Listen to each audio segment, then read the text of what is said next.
Andhra Pradesh assembly ఎన్నికల్లో TDP, Janasena కూటమితో పొత్తులకు సంబంధించి మాట్లాడేందుకు ఢిల్లీ నుంచి అపాయింట్మెంట్ దొరికింది అమిత్ షాది.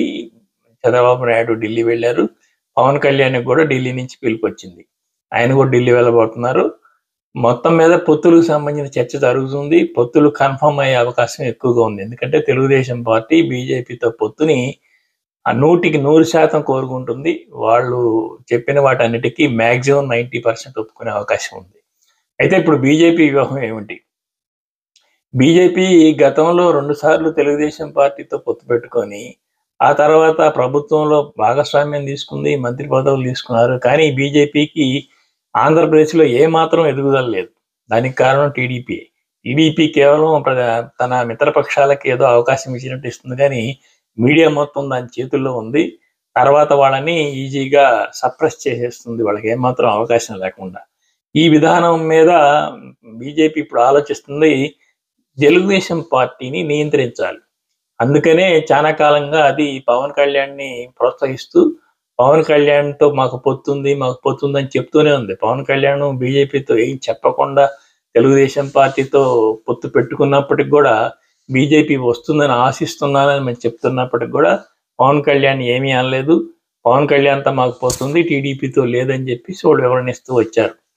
కనుక ఇప్పుడు తెలుగుదేశం పార్టీని నియంత్రించాలి. నియంత్రిస్తేనే వచ్చే ఎన్నికల్లో తెలుగుదేశం పార్టీ వాళ్ళ కింద ఉంటుంది. అంతేగాని వాళ్ళని సపరేట్ చేసి అది ముందుకెళ్లకుండా చూసుకోవాలి. అందుకోసం వాళ్ళు ఆలోచిస్తుంది ఏమిటంటే, మొదటగా సీఎం సీట్ షేరింగ్.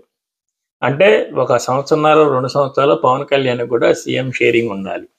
రెండవది ఒక 25-30 సీట్లు పవన్ కళ్యాణ్‌కి ఇచ్చినా, ఒక 10-15 సీట్లు అసెంబ్లీ సీట్లు మొత్తం 40-50 అసెంబ్లీ సీట్లు వీళ్ళు తీసుకుంటారు.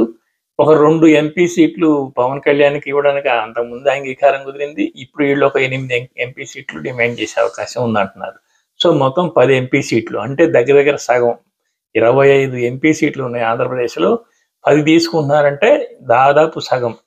ఈ 10 ఎంపీ సీట్లు, ఆ 50 అసెంబ్లీ సీట్లు తీసుకోవడం కాకుండా పవన్ కళ్యాణ్‌ని ఎంపీగా కూడా పోటీ చేయించడం. తద్వారా రేపు ఎన్నికల్లో ఒకవేళ వీళ్ళు అధికారంలోకి రాకపోతే పవన్‌ని సెంట్రల్‌లో ఏదన్నా పదవిలోకి గాని ఏదన్నా తీసుకోవడం తెలుగుదేశాన్ని నియంత్రించడానికి తోడ్పడుతుంది. ఒకవేళ అధికారంలోకి వస్తే సమస్య లేదు. అధికారంలోకి వస్తే సీటు పవర్ షేరింగ్ ఉంది కనుక పవన్ కళ్యాణ్ కొంతకాలం సీఎం షేరింగ్ తీసుకుంటాడు కనుక పవన్ కళ్యాణ్ మొత్తం ఇళ్ల రోడ్డు మ్యాప్‌లోనే నడుస్తాడు. ఈ జాగ్రత్తలు తీసుకొని మాత్రమే పొత్తు ముందుకెళ్తుందని చెప్పేసి అనుకుంటున్నారు. ఇప్పుడు ఏం జరుగుతుందో మనం చూడాలి.